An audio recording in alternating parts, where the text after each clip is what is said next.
You're listening to an Airwave Media Podcast.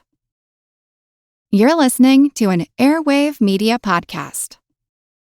Welcome to Abandoned, the All-American Ruins podcast. My name is Blake.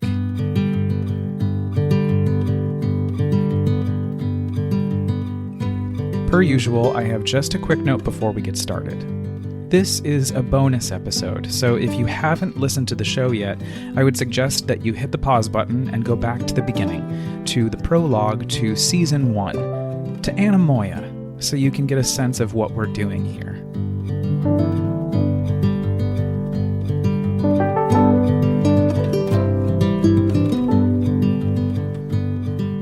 Now, in today's bonus episode, I'm giving you an instant replay of sorts from my recent program at North Carolina Museum of History. I was invited to share my work for a virtual presentation at the museum, and it was such a blast. To be sure, this is merely audio from the event, but you're also able to watch the entire thing on my YouTube page, searchable as All American Ruins.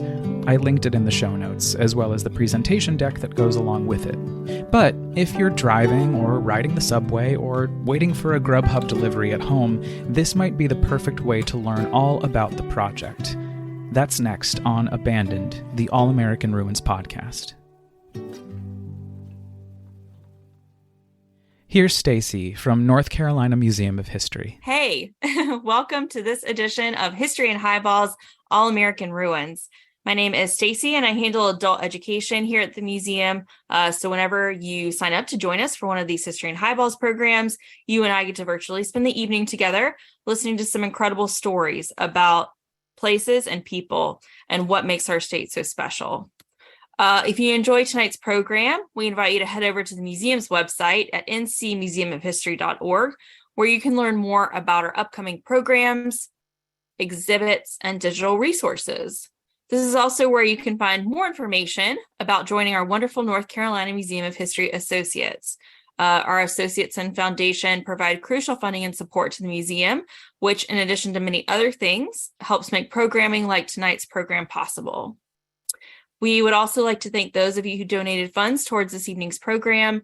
We continue to do our best to keep our programs free to attend, but there are costs associated with keeping our series going, and we just continue to be so appreciative of your generous support of the museum. A few quick housekeeping notes, for this evening. We ask that you please keep your mics muted throughout the entirety of the program, and to please type any questions that you have for our guest speaker into the chat function located at the bottom center of your screen. At the end of the program, our adult programs intern, Hannah, will ask our speaker as many of your questions as time allows. So it's my honor to introduce and welcome this evening's speaker, Blake File. Blake is an award-winning musician, writer, audio maker, and performance artist. He is one of the co-founders of New York City-based folk fusion band Macabre Americana and hosts the File on Radio Kingston in the Hudson Valley of New York. In his day job, he steps into the role of operations and programs manager at nonprofit storytelling organization TMI Project. File holds an MA in Arts Entrepreneurship from Purchase College and a BFA in Musical Theater from Emerson College. And he is also an alumnus of the Audio Podcast Fellowship at Stony Brook University. So Blake, the floor is yours. I'm going to turn it over to you. Welcome. Hey, thanks so much, Stacey. And Hannah, thank you so much for helping out this evening. Really appreciate it. So nice to be here with all of you this evening. As Stacey mentioned, my name is Blake, and I'm the creator of All American Ruins, which is the project I'm actually here to talk to you about today. I did want to take a quick second to, again, thank Stacey, Hannah, and the entire staff at the North Carolina Museum of History for inviting me to come join them for History plus Highballs. It's a very cool situation that y'all have going on here. And it's a little bit relevant to my life, actually, because a good family member of ours, Bill, was the head of the history department at UNC Asheville for years. So this feels like a semi-homecoming in a lot of ways. So I'm going to get started here. I will just note that we had our little tech rehearsal earlier, and some of the video links that I had prepared weren't working. There's one in particular that we will have to link out to later on in the presentation. But I just wanted to let y'all know that, we're over 3 years into this whole pandemic Zoom thing, and I still feel like we can't get certain things right, and it cracks me up. So just wanted to make sure I mentioned that before I started. So I wanted to check in with everybody right before I began. I'm just curious, is there anybody in the virtual audience who is familiar with this word anemoia? And if you are, you can just raise your little virtual hand. Elizabeth, so we have one total. That's awesome. So I'm just going to read the definition for you. Anemoia, it's not actually an official word, but it's nostalgia for a time and place that one has never known. Oh, Susan, looks like you know the word too. Awesome. And I want you all to remember this word anemoia for the rest of the hour, because it's going to be very important on our little adventure together.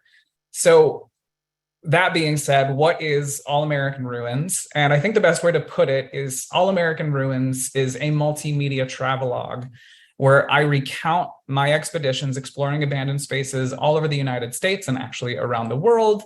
And I reimagine those experiences through fantastical multimodal storytelling. So a simple little concept.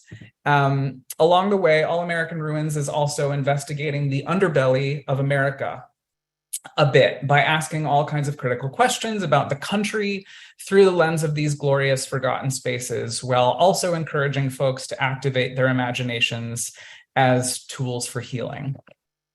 One of the cool things about the project is that it's gotten a lot of exposure recently and has been featured in some very, very cool places, including, you'll see at the bottom of the screen now, my newest partner, North Carolina Museum of History. So very glad that you're here. You might be asking me, how does one get involved? What does it mean exactly, a multimedia travelogue, fantastical multimodal storytelling? Well, it's a great question, and thank you so much for asking. There are actually several ways to experience the magic of All American Ruins, and the best part of that is that all of the modalities are interrelated. So, for example, you could start with the original story, which is on the blog, about the abandoned Nevele Grand Resort, which is an abandoned ski resort in the Shawangunk Mountains of New York. And then you could put on a pair of headphones and listen to the immersive podcast version of that original story. And then you could go over, turn on your TV or your laptop, and you could watch the Hudsey adaptation, which is a TV series of that original blog post, all of which are created by me. But then I'm asking you to take it actually a step further and to come experience the magic of the project, which, by the way, saved my life, and we'll get to that in a minute, in person or online at events just like this one. And the best part, I think, is I then ask you to go out and use your own imagination, because I'm not just going and exploring abandoned spaces. I'm intentionally, actively accessing my imagination for emotional, mental, and spiritual wellness in these vacant and decaying grown-up playgrounds and more.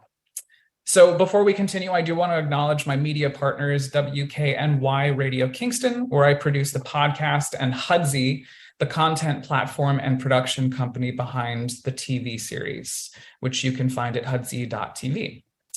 So who am I, and why should y'all listen to me? Well, again, it's always strange to have one's bio read to them, but my name is Blake, which you already know, and at my core, I'm an artist through and through. I make lots of different kinds of things and have been doing so over the years. I'm a writer, an audio maker, a filmmaker, a musician, a songwriter, a photographer, or you can lump it all together and just call me a multidisciplinary storyteller.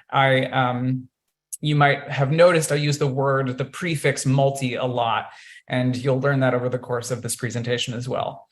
I also have a piece of paper that says the words Master of Arts on it, and another piece of paper that says Bachelor of Fine Arts on it, although that degree, just fun anecdote, I accidentally left in South Korea after a year-long stint at a children's theater company. I had to bring it with me to prove to them that I was who I was, and then I left it there. But I also just recently graduated from the SUNY Stony Brook Audio Podcast Fellowship, which was an integral organization who helped me bring the project to life. But who am I really? Who are any of us really? Well, I like to say that we don't have stories as human beings, but that we are stories. All of us are an ongoing story that's being told and is waiting to be told. And each of us has a beginning and a middle and an end, and many beginnings, middles, and ends in between. So just to get us started, I'd like to tell you a little bit about my story. And since we are exploring the healing power of imagination today, I'm going to take you back to the 1990s when these gray booty shorts on this little nugget right here were totally acceptable.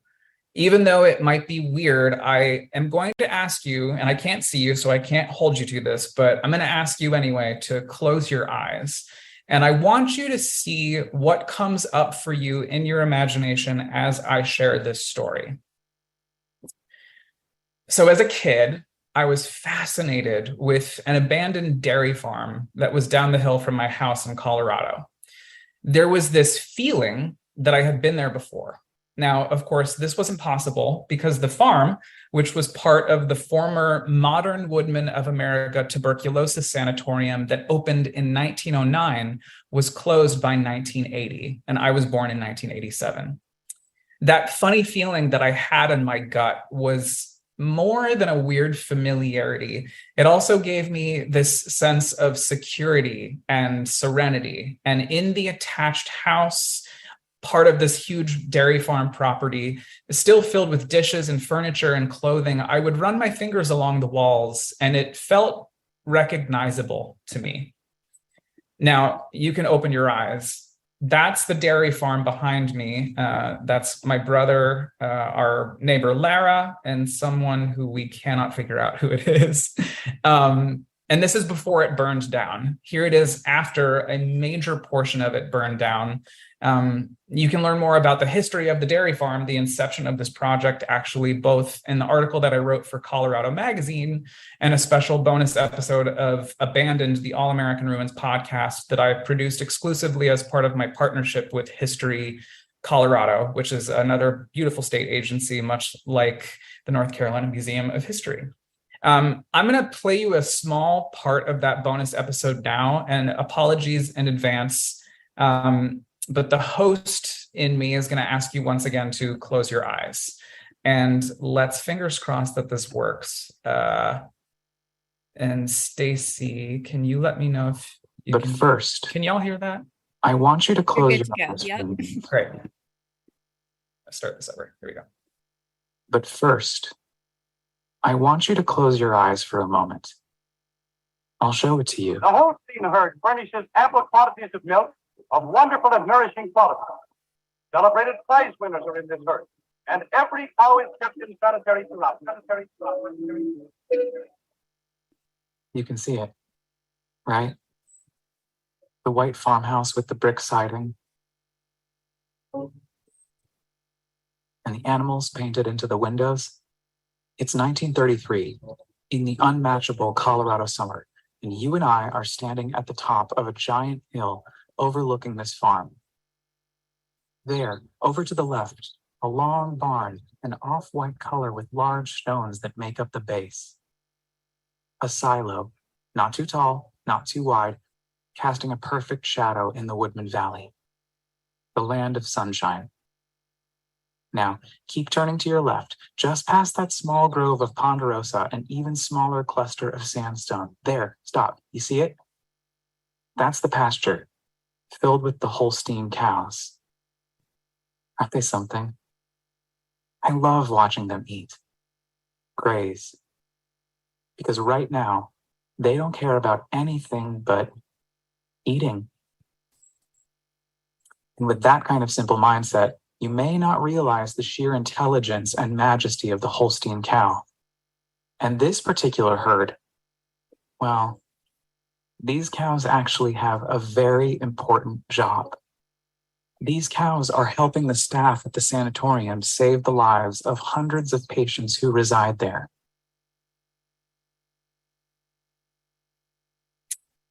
So you can actually hear the rest of that episode and read the article at historycolorado.org. And I will, again, share these links before we leave today. So as a kid, every time I snuck into this historical beauty, I found myself engaging in made-up conversations with imaginary characters who might have once lived there. I didn't know if they actually did, but it was important to me, and it changed me, because with these imaginary friends, I found kinship and meaning, and it was healing emotionally and mentally and spiritually, though I don't think that this young kid in the gray booty shorts was actually aware of what any of those feelings were. I just knew that I loved to be there, and I frequented these visits more and more to the abandoned dairy farm. And the more that I frequented them, the more it transformed into my private sanctuary.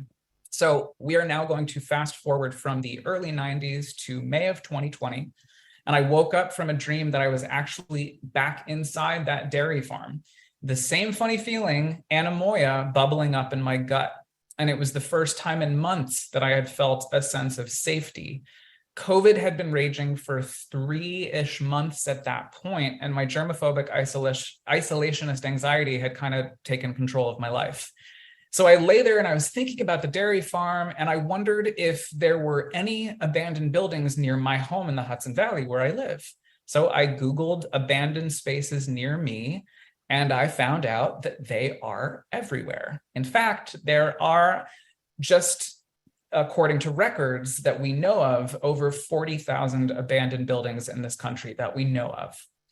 I began to venture out to the ruins of America with this curiosity and this almost strange feeling of anemoia that I didn't quite understand yet, places that look like they've been raptured. And All American Ruins was born. So I know this is going to sound dramatic, but this project saved my life. It's true. I think a lot of people can relate to the isolation and the anxiety that came with, at least for me, the pandemic. I found true sanctuary in going to explore these kinds of spaces, because using my imagination as a grown-up, it helped keep me sane and grounded by finding all of these what seem like not safe places, but were safe to me, places to escape to and connect with my creativity and my wanderlust and meditation, which helped me feel connected to something bigger than myself. I use the word sanctuary very intentionally. Furthermore, this project saved my life in another way. I know that the past 3 years have been fraught with political and social and cultural unrest, but I'm not here to take any sides today. In fact, exactly the opposite. I'm just here to say that in addition to these spaces becoming spiritual sanctuaries, they also became places to reflect on America. Oh, Laura, thank you so much for coming. As they mentioned, the recording will be on their YouTube page at some point. So these spaces became places to reflect on America and observe a different side of the story about America that growing up, I was taught in public school. The project began about the same time that we were starting to see the movements, social movements stirring and exploding, both on the heels of Black Lives Matter and in the midst of the ramp up of the Women's March, the fight for gun control with Every Town for Gun Safety, the attack on LGBTQIA plus rights, the tumble down of the economy and the environment. And again, I am not taking sides. All I'm saying is that I have reevaluated quite a bit about the story of America that I was taught, because I've spent so much time wandering its ruins. And I might suggest, actually, that as a collective, we can learn a lot about a different side of American history through the lens of these abandoned spaces. This is the quote that really kind of was the trajectory for me into this idea. And it's sort of an urbex meaning urban exploration goddess, Rebecca Solnit, who wrote this beautiful book, A Field Guide to Getting Lost. And I'm just going to read it out loud because it's really become something very important to me. Ruins become the unconscious of a city, its memory unknown, darkness, lost lands, and in this, truly bring it to life. With ruins, a city springs free of its plans into something as intricate as life, something that can be explored, but perhaps not mapped. This is the same transmutation spoken of in fairy tales. when statues and toys and animals become human, though they come to life, and with ruin, a city comes to death, but a generative death like the corpse that feeds flowers. It is in some way an ideal home for the art that also falls outside of ordinary production and consumption of the city. I mean, that just completely sums up everything that I've been doing. So how is that for an intro? So we're going to be splitting today's talk up into two parts. The first part is part one, the science of imagination as healer, and then part two, an alternative roadmap of America. Now, over the course of the presentation, I want you to keep asking yourself two questions. One, can the human imagination serve as much of a space of healing and serenity as it is a space of creativity and wonderment? And then also, what can we learn about American history, culture, and politics from the ruins of America? So let's just dive right into part one, the science of imagination as healer. This is a quote from one of my main sources of research, Dr. Kathy Malchiotti, who's a PhD and has done a lot of work in imagination work, which we'll get to in a little bit. But she states, many contemporary psychotherapists believe imagination sets the stage for engagement in treatment, positive shifts in thoughts and feelings, and ultimately the discovery of novel ways to overcome life's challenges. So remember the first question that I asked you to keep in mind as we navigated today's presentation. I'm going to get just a little bit more specific with it. The question being, can we improve our mental and emotional well-being in real time using the power of imagination? The short answer is yes, I think that we can. The problem with this posit is that there isn't actually a lot of research on imagination healing us in real time, at least that I've been able to find. But what I have been able to find is simple. Basically, the research suggests that yes, imagination can be a reparative and restorative experience that helps us discover novel ways to address life's challenges. People who experience long-lasting traumatic stress reactions may have challenges when it comes to imagination, and the restoration of an individual's imaginative capacity may be part of the healing process when it comes to traumatic stress. So these are all the findings of Dr. Kathy Malchiotti, like I said, via Psychology Today, discussing expressive arts therapy, which is an integrative approach to treatment for trauma using movement and sound and image making, enactment, play, and other forms of implicit communication. And when I was reading about this, I thought to myself, these are all of the things that I've been doing as I've been wandering these abandoned buildings. As such, imagination is a core component of expressive arts therapy, and today it's actually widely believed among mental health and wellness practitioners that our imagination provides a foundation for all kinds of trauma-related treatment, which enables patients to learn how to uncover positive shifts in thoughts and feelings and unearth simple ways to triumph over challenges in life. I came across this research from Dr. Malchiotti about 2 years into my work with All American Ruins, and I had been actively thinking about how my imagination in these abandoned buildings really was running wild. I was aware that there was, that something was kind of off in the picture that my family painted of our family when I was a kid. But when I used my imagination inside the abandoned dairy farm, it became a first line of defense and protection from any of those scary or traumatic feelings and thoughts about all the bad things I was witnessing my family going through. And I say all the bad things. I actually had a lovely upbringing, but my parents' divorce was quite traumatic, and there were a couple other things too. And again, this dairy farm just provided a sanctuary for me. And then again, as an adult living alone in a pandemic, I was germophobic and isolationist. Anxiety, like I said, took the best of me. And I was completely afraid of even being on any of the hiking trails near my house in the Catskills because the influx of people coming up from New York City, which was the original epicenter of the pandemic here in the States, was overwhelming. But boom, there it is, my imagination keeping me safe. I was venturing out across the country, literally playing pretend as a 30-something inside abandoned buildings. And while the pandemic was as extraordinarily taxing as ever, I have to say that my experience was significantly improved because I had this creative and emotional outlet. Now, I was pouring through this research and I also located the potential holes, which I mentioned. The first being that fear, the human feeling of fear, can actually be a deterrent to humans actually being able to access their imagination. So I asked myself how it was possible that I could overcome all of these very debilitating fears I had when it came to COVID and still be able to access my imagination as strongly as I had been. And I realized that the project didn't really pick up steam in the creative realm until after I got vaccinated. And just total side note, the first place that I visited after I got vaccinated was North Carolina, and several spaces that we're going to get to explore together a little bit later. But also, just to get a little bit more personal, I had spent almost a decade in sobriety. Actually, I will have been sober September of this year for 10 years.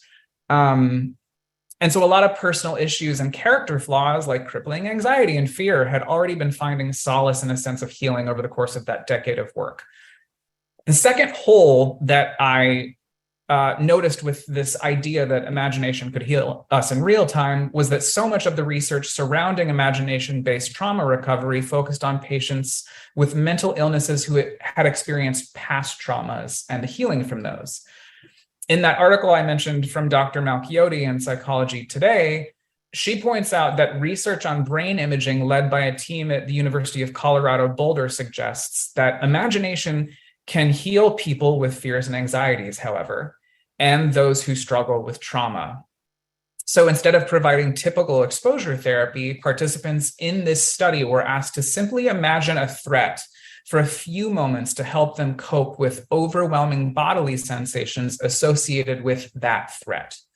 Participants were more able to adjust to a threat by visualizing it. And if these results hold true in larger studies, it may mean that imagining a traumatic event can actually change the way that our brain perceives, i.e., imagines it. In other words, imagined and real exposure may not be so different, and imagination could work just as well in real time. But I kept asking myself, what about in real time? What about conquering real life, real-time trauma, like the isolation and fear brought on by a pandemic? Well, it worked for me. This project is a testament to that. Because of the pandemic, I reclaimed the artist identity in me. I got reacquainted with creativity and reconnected to my inner child. Now, if Dr. Malchiodi would just use this project as part of her research, we would be in business. And I love this quote from Bessel van der Kolk. I hope that you read it, but I agree. Imagination is absolutely critical to the quality of our lives. As we close part one and move into part two, which is the real fun part, I thought I would leave you with this quote from Dr. Rafael Campo. I have come to believe in the power of the imagination, if not to cure, then to heal. The only way that we can defy our own mortality is through acts of the imagination, by creating the stories and the sculptures and paintings and poems that will outlast us, but that will always be animated by our will to have created them. I will send you links to all of this further reading, and you can do more investigative research on the power of imagination and the science behind it. But we are now going to go into part two, and we're going to go out on an adventure. I think we'll start with this quote from James Baldwin. I'm, again, not here to criticize America. I'm just here to ask a lot of questions, but this felt pretty relevant. I love America more than any other country in the world, and exactly for this reason, I insist on the right to criticize her perpetually. So as I've been exploring the ruins of America, I started realizing that I was creating an alternative roadmap of the country I know and love, a blueprint of a country that didn't tell me the whole story in history class. You know, I was told over and over and over again that America was the greatest country in the world, but why then, with every abandoned space I visited, did I find more holes in that very grandiose statement? So remember that second question that I asked you to keep in mind at the beginning of all of this. What can we learn about American history, culture, and politics from the ruins of America? In part two, I'm going to guide you across 7 states through 12 different locations, and we're going to explore all sorts of topics. So let's go. This is where you and I are going to keep track of our little itinerary together. As I said, we have 7 states to get to, so buckle up. The first stop being New York. my home, the Empire State. I really love it here. This is where the journey technically started, even though it really started when I was a kid in Colorado. I live in High Falls, which is the home of cement. That's right. You can be jealous. But the county I live in, Ulster, just by itself is littered in abandoned spaces. However, we're actually going to start at the first abandoned space I visited when the pandemic started, an abandoned Air Force base just outside of Saratoga Springs, New York. So this is the Saratoga Springs Air Force radar station in Stillwater, New York. In 1948, the United States Air Force greenlit the establishment of 13 radar stations in the northeast of the United States. So let's give some context. When the Korean War began, the Air Force received additional radar station support, and by 1952, the 656th Aircraft Control and Warning Squadron was in business. So initially, this site operated as what's called a GCI, a Ground Control Intercept Station, which took on the responsibility of guiding interceptor aircraft toward unidentified intruders that could potentially be picked up on the unit's radar scopes. So a pretty big job. Now it's a dumping ground. And when I visited, I was immediately flooded with stories my mom had shared from her childhood about the Cold War, air raids, and ducking under desks, as if that was going to help a bomb falling on a building. As I mentioned, these videos don't seem to be working, but this song, Duck and Cover, from the 50s was something that the United States Civil Defense Administration developed. It was this little cartoon turtle named Bert, and he sings this song that's, I'm going to try to sing it for you the best I can, but it goes, "There was a turtle by the name of Bert, and Bert the turtle was very alert. When danger threatened him, he never got hurt. He knew just what to do. He'd duck." And then in the video, the little turtle goes, "and cover." Anyway, we'll send you these links afterwards, but it's called Duck and Cover, and you can find the whole, I think it's like 20 minutes long on YouTube. So inside this huge space, which was built into a hillside, there was an old Buick that smelled just like my father's Geo Metro from the early 1990s. So it brought me back to that part of my life. And it was filled with trash bags and trash bags of stuff, remnants of human life. And that was the moment that I realized I was hooked. This particular site closed in 1977 indefinitely, and it's sat abandoned ever since. But you can actually go explore the complete site with me in the podcast episode from season 1 of Abandoned. And that song that I just sang is heavily featured by the original chorus who sang it back in the late 40s, early 50s. So we're going to head downstate in New York, about 3 hours south of where we just were, to Huguenot, New York, which is a hamlet in Orange County, just north of Port Jervis, which is where we're going to visit C&D Battery Technologies. And the word hamlet, it's just another fancy word for neighborhood. The way that New York State bureaucratically breaks up tax divisions and boundaries is, it's kind of annoying. So that's what a hamlet is. So from 1959 to 1970, this facility was owned and operated originally by the Empire Tube Company, and they were manufacturers of black and white television tubes. So when I got there, I immediately realized that I was going to be thinking a lot about environmental justice, because in that original facility, hydrofluoric acid was used in the manufacturing process to remove carbon and potassium silicate from inside the tubes. But during this period, industrial wastewater was discharged to a lagoon that is adjacent to the northeastern corner of the plant building. C&D Technologies purchased that building and then operated at this facility manufacturing industrial lead batteries from the mid-1970s to 2006. And from the mid-1970s till approximately 1982, C&D discharged non-contact cooling water into the lagoon. So we were poisoning the groundwater all over this region with barium, cadmium, lead, you name it. It was going into the groundwater, and the Department of Environmental Conservation wound up coming in afterwards to do the cleanup. When the building was abandoned in 2006, the town of Huguenot, which is very small, they lost over 200 jobs, all of which were shipped off to Mexico.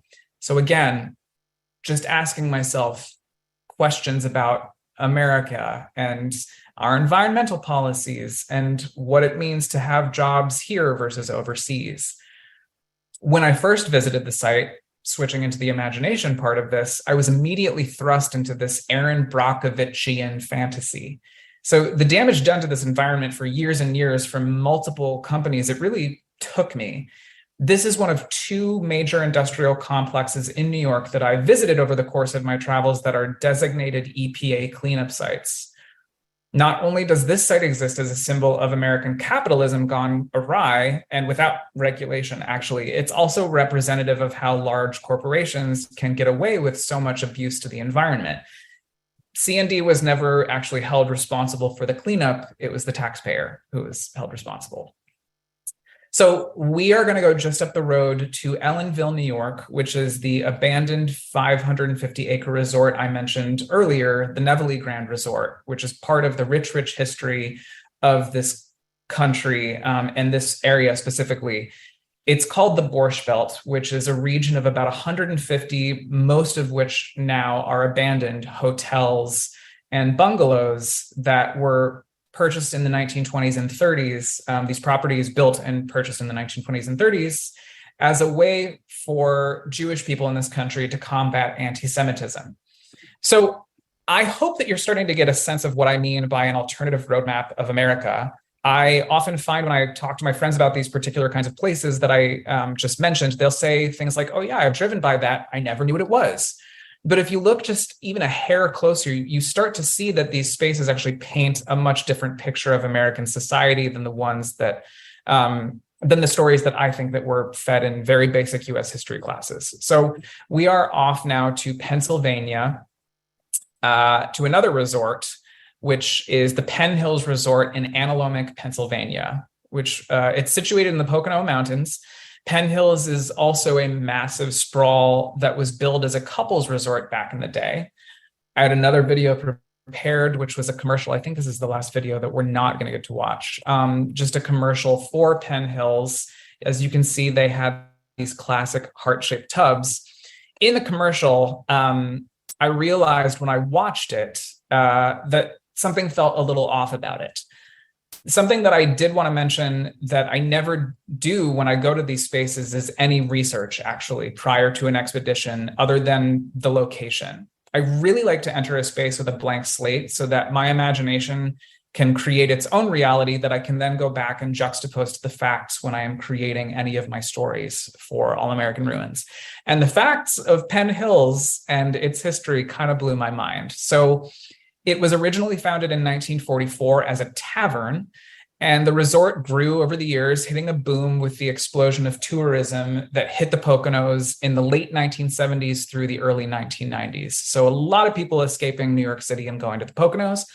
By the early 2000s, the resort had run into disrepair, and Charles Paolillo, who was the owner who inherited the resort from his parents, wound up owing $1.1 million in back taxes, and then suddenly shuttered the resort in 2009, which is also when the Nevele, the previous resort, was shuttered. Many of the employees who worked there were never paid for their final months of work, and it just shut down. So something that this really killed me. There were these tubs all over the property that vandals had taken out of the rooms and kind of strewn all over. And you can't tell, but this pool is actually in the shape of wedding bells. So when I was there, I really got a sense of the early 1980s, like this gas mileage guide that was just sitting there in one of the rooms, or this disco ball that was in the basement club where there was a piano that was tipped over. Just amazing, amazing things. This house, which is on the property, belonged to the Paolillo family, and it was very Versacean, not my design aesthetic for sure. When I mentioned that I watched that commercial and there were a few things that kind of felt off to me, it's a commercial with a lot of white people in it. This was the 1980s, and we weren't talking about things like diversity the way that we are now, especially now. I also noticed that in this commercial, clearly there weren't any queer couples because that wasn't a thing in the culture back then. And so as I was watching this commercial, I thought to myself, wow, I really don't know if I would have felt comfortable or safe there if I was someone who went in the 90s. But the thing that really struck me about this whole space was this piece of graffiti that I found under one of the cabins. So I visited this site on January 2nd of 2021, 4 days before the insurrection. So the Black Lives Matter movement had been going very strong since early February 2020, having exploded the summer of 2020 when national tensions were at an all-time high between communities of color and police. Now, again, I'm just going to remind everybody, I am not taking sides on anything. I am simply stating that contextually, at that moment during the pandemic, this whole experience really spoke to me. So we're going to leave Pennsylvania and head to the amazing Middle America now, to the wonderful Huff Bakery in Cleveland, Ohio. So this space was really interesting to me because it had been repurposed a few times. It was founded in 1903, initially as a family shop, and then by 1952, it had evolved into a larger entity with several locations in and around the Cleveland area. By 1992, Huff had faced a host of losses after refusing to modernize their operations, and they filed for Chapter 11 bankruptcy in August of 1992. Now, as far as the repurposing goes, I couldn't quite figure it out. It looked like it had been parceled off as a pub, restaurant, club, lounge at one point because there were jukeboxes and there were 2 bars and a pool table. Actually, I think there were 2 pool tables and disco balls everywhere, just kind of sitting in this one portion of the backside of the complex. I also think that at one point it served as a storage unit for Winkleman's, which was a once famed regional department store in the Midwest, now yet another defunct company. There were just tons of these Winkleman's display cases. I think what I loved about the space the most, however, was what it represented regarding the resilience of a community, despite the fact that clearly the surrounding neighborhood had been completely ignored or forgotten by local city government. I mean, the neighborhood was decimated and many, many abandoned houses sat all around this property and squatter paths surrounding the bakery. So what was interesting to me is despite that, you could feel this community resilience, just a group of people trying to get by. And this space really represented that, the closure of the space. It was also a special treat for me because it was the first time I got to share my love of abandoned spaces with my boyfriend, Jake, who is not the Teletubby in the filing cabinet. He's the gentleman with the mustache in the background of this picture. So we're going to keep zipping through these spaces. We're heading off to Oregon now, the green state of Oregon on the West Coast, to talk a little bit about housing justice and homelessness. Something I think about a lot is how wasteful some of these spaces can be. The fact that there is a housing crisis right now and the fact that there are so many empty buildings across the country is really disturbing to me. And this was a really good example of that. This used to be the Rock City Pizza and Amusements Center, and now it is an abandoned building. This space happened without any research, and I love when that happens because it's this really cool kind of serendipity. And this one in particular felt special because it happened on a drive from Portland, where my mom and my sister live, to Medford, where my brother and my father live. What really stuck out to me about the former Rock City Pizza and Amusements was this dialogue on child poverty that it elicited for me. In the final form of whatever this space had been transferred into a bunch of times, the upstairs portion of it had been remodeled into this apartment. And it was clear that at one point, a child, possibly 2 children, lived in this space. And then, as you can see, they just up and left everything, which was wild to me.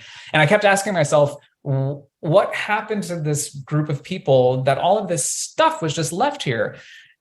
I think these are the moments where my imagination can kind of take a bit of a dark turn. I don't have any information about the whereabouts of the people or even who they are, the folks who abandoned this property and everything inside of it. But I know that something must have happened for them to just up and leave and discard an entire life.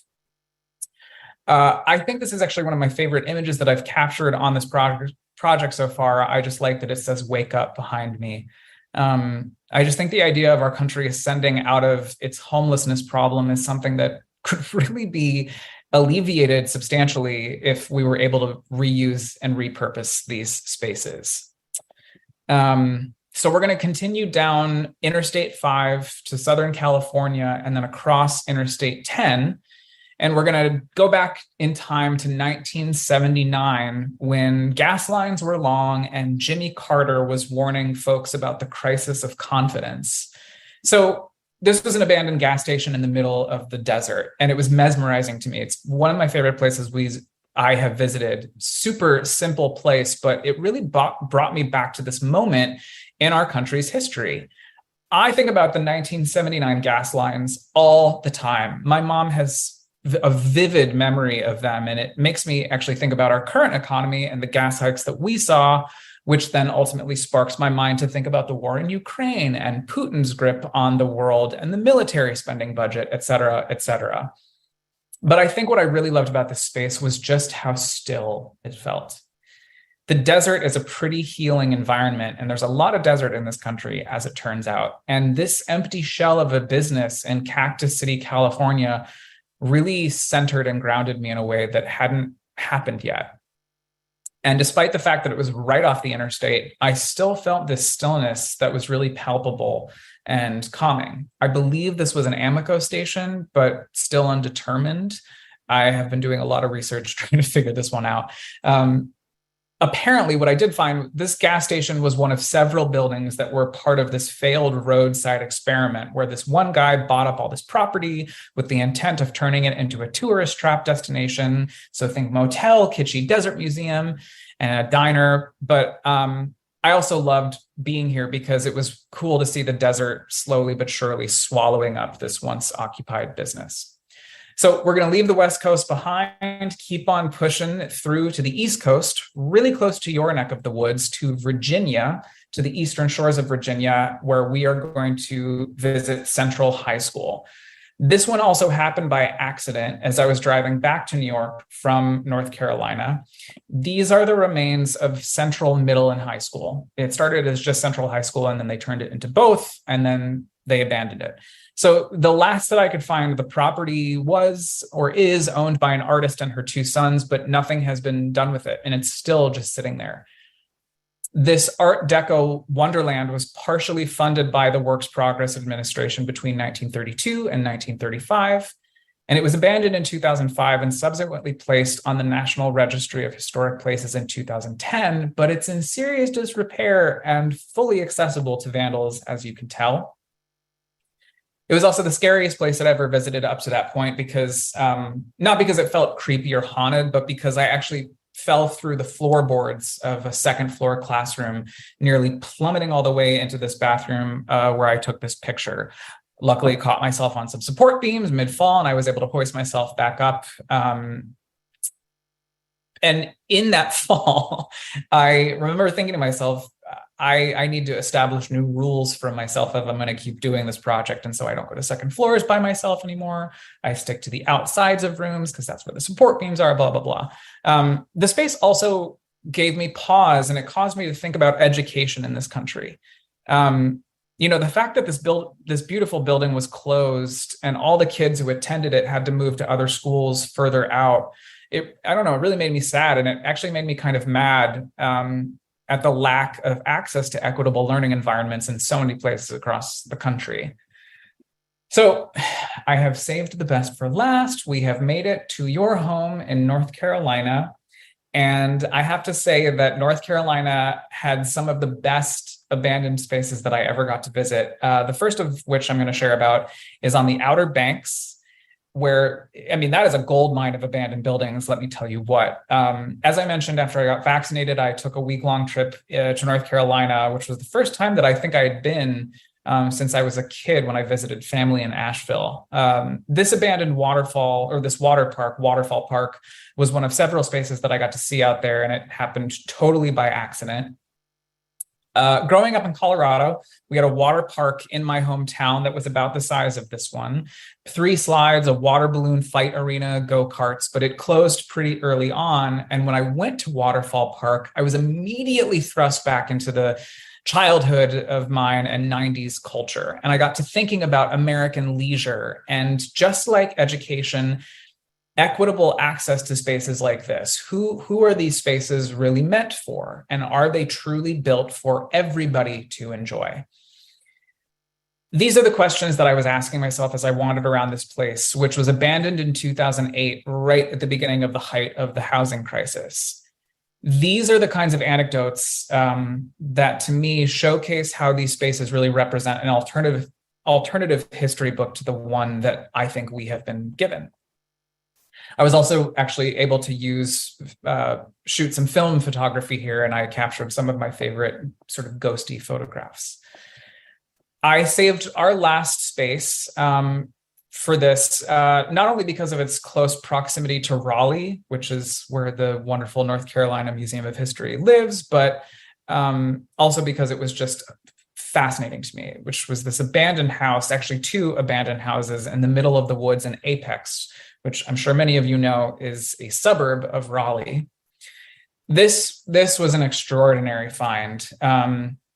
I couldn't locate any information about either of the houses on the property, and you really wouldn't know that they were sitting there, despite the fact that the property is just thrust right up to a pretty active county highway, but the trees were as such that it was totally left and you couldn't see it. And I think the thing that got me about this one was the question that I have asked myself over and over and over again: who lived here? Why did they leave all this stuff behind? I mean, who is Susan? Who did this stitch work for Susan? It's amazing to me. And again, why are these 2 houses just sitting here empty while folks all over the country can't afford to pay their rent right now, or don't even have a home at all? Just more questions to add to the pile. But with that, I'd like to thank you for helping me draw a new roadmap for the United States by going on this adventure across the country to the ruins of America. I really hope that it was invigorating and interesting. I don't know, I just think it's amazing. Just by visiting a few spaces that are abandoned across the country, we get to examine America and so many themes that reflect on our past and our present and our future: war, the environment, prejudice, racism, the justice system, community, homelessness, the economy, education, preservation, leisure, I mean, so many other themes that can be extrapolated from just a quick trip to one of these ruins. I'd also like to thank you for indulging my scientific posit that the human imagination is in fact capable of creating mental and emotional healing in real time. And again, if any of you knows Dr. Malchiodi, please have her reach out to me. These are only some of the spaces that, oh, thank you so much, Ashley. I appreciate that so much. Actually, this brings up a good point. These are only some of the spaces that you can explore with me. You can also head over to allamericanruins.com to get more involved. You can view my photography on Instagram. You can read over 25 of my original stories on my Medium blog. Subscribe to the podcast. Thank you, Ashley, for doing that.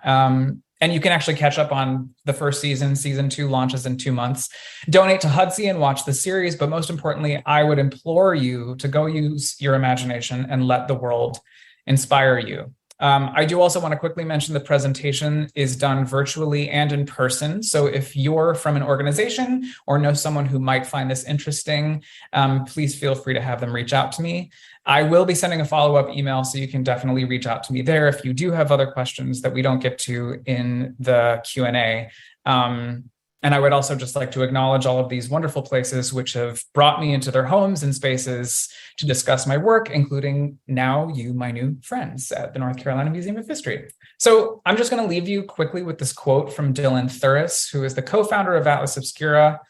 He mentioned it on my podcast. I did a profile of his work, but he states that there is no way to understate it. Imagination is the totality of human existence. So that's it. I am going to paste all the links that I mentioned in the chat right now. And I think with that, Hannah, is it question time? Is that what we're doing? Yes, it is question time. Quick reminder to everyone tuning in, please just drop your questions in the chat And then I will ask them to Blake so that it's easier for him to get through as many questions as he can. In the meantime, since we haven't had any questions in the chat, I have some that I'm prepared to ask, but please everybody send in questions. We'd love to hear from you guys. So one thing that I was wondering is kind of what's your process when you get to a new place? How do you start exploring it? And what do you do to kind of activate your imagination as you get there? It's a great question. I don't know. It's kind of its own beast. To get to a space, I rely heavily on Reddit and then private messaging between urbexers. Something I've noticed is that the urbex, meaning urban exploration, is this sort of underground community of people who do this kind of thing that I do. And they're pretty secretive about their spaces. And I should have prefaced all of this by saying I do not. I can't condone or not condone going to visit abandoned spaces because there's legal issues. So I just wanted to make sure that I put that out there. But to answer your question, I don't know. I leave it up to my imagination. I think the spaces really speak for themselves. And I think that I go in with a clean slate on purpose because I don't know what's going to happen, which is part of the beauty of it. Cool. Okay, and then we do have one question. What are some states, regions, or cities that you would like to explore? Oh, that's a great question. I will say the Deep South is very high up on my list. There is an amazing Instagram account called The Forgotten South. The person who runs it just has gorgeous photos. As Julie mentioned in the chat, New Mexico is also very up there. That whole region of the country is interesting to me, particularly considering what happened during the gold rush. That whole swath is just ripe with abandoned towns and mining operations, which I'd really like to get to. Awesome. Okay, and then someone did say, I'm just going to read it out, but speaking of resilience evidenced in the, is it Huff Bakery building, you may be interested to know a former baker has obtained a number of their wonderful recipes and continues the Huff family tradition of excellent baked goods to this day after a number of challenges. Yes, I don't know who owner is, but that is absolutely true. Huff Bakery, you can actually go, I think it's now called Archie's Huff Bakery. One of the original bakers bought all of the recipes and then started his own bakery in honor of that. And you can get their baked goods and they're shipped all over the country. I think through Goldbelly or something like that. We were just talking about this with my family. So whoever brought that to our attention, thank you for bringing that up because it's true. That's really cool. And then someone just asked, other than falling through the floor, have you ever felt unsafe in an abandoned space? Oh, sure. Yeah. I mean, after that fall, I really did have to reestablish my ground rules because this isn't a particularly, it's so funny. I feel the safest in these places that could actually be very dangerous. I think the most unsafe that I ever felt was pretty recently, actually. I went with a friend of mine to this abandoned Greyhound racetrack in Vermont. And we ran into a couple people there that I was pretty uneasy around. They were fine, but I was lucky that I was there with a friend because you really never know. This is no man's land. So you really never know who you're going to come across. Interesting. Okay. And then last question. In many of your photos, you're leaping. They asked, where are you leaping to? Suggesting possibly into the future. I love that, Julie. Thank you for noticing that I am sort of levitating in a lot of the photos. So that was intentional. When I started this project, again, it was a pretty trying time, I think, for everybody, that first year of the pandemic, especially. And it was clear to me that I was ascending those dark feelings of isolation and anxiety and fear of death from the pandemic by visiting these spaces. So I started taking these shots where I would position my camera jump just as such to make it look like I'm levitating. And so this is just a perfect example of that, because I really did feel like I was ascending this really dark moment in time through these very strange abandoned buildings. Okay, sounds great. Thank you so much, Blake. This was a really interesting presentation. And real quick, I am sending the link to your website in the chat for everybody if anyone wants to click on that real quick. Well, thank you so much, Stacy and Hannah. It was really, really a pleasure to get to hang out with y'all tonight. Thank you so much, Blake, for sharing your stories and your passion with us. This has been a one-of-a-kind experience for all of us, and a really special one. So we really appreciate your time. Thanks, Stacy. Thanks, Hannah. And thank all of you who joined us this evening. As Blake mentioned, tonight's program is being recorded, and it, along with the video links that he mentioned earlier, will be sent out to everyone who registered for tonight's program, so you can check out all those great videos. We hope to see you at our next adult program, History at High Noon, Hidden Beneath Their Waves. That is a hybrid program happening in person at the museum, as well as here over Zoom, August 9th, 2023, starting at noon. In the meantime, we hope that you all have a wonderful evening, and we will see you soon, everybody. Take care. Bye, guys.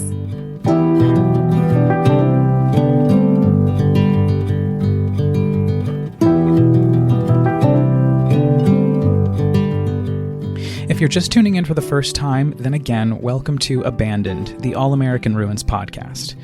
The entire first season is available now wherever you get your podcasts, and season 2 comes out this September. Oh, and speaking of September, for the first time ever, All American Ruins will be doing a live show in person in partnership with Hudsey and Atlas Obscura. We'll be producing a multimedia experience at the Hudson House and Distillery in West Park, New York on Saturday, September 23rd. I would love for you to join us at this once-abandoned monastery that overlooks the gorgeous Hudson River. To learn more and purchase tickets, just go to allamericanruins.com or follow me on Instagram at allamericanruins. Abandoned, the All American Ruins podcast is written, edited, produced, and hosted by me, Blake File, with studio space courtesy of Radio Kingston, WKNY AM 1490, FM 1079 in Kingston, New York. Special thanks to Ida Hakala, Jimmy Buff, and Manuel Blas for the resources and encouragement, Carrie Donahue and the faculty at the SUNY Stony Brook Podcast Fellowship for the guidance and mentorship, and to the North Carolina Museum of History for inviting me to share my work with All American Ruins. Thanks, y'all.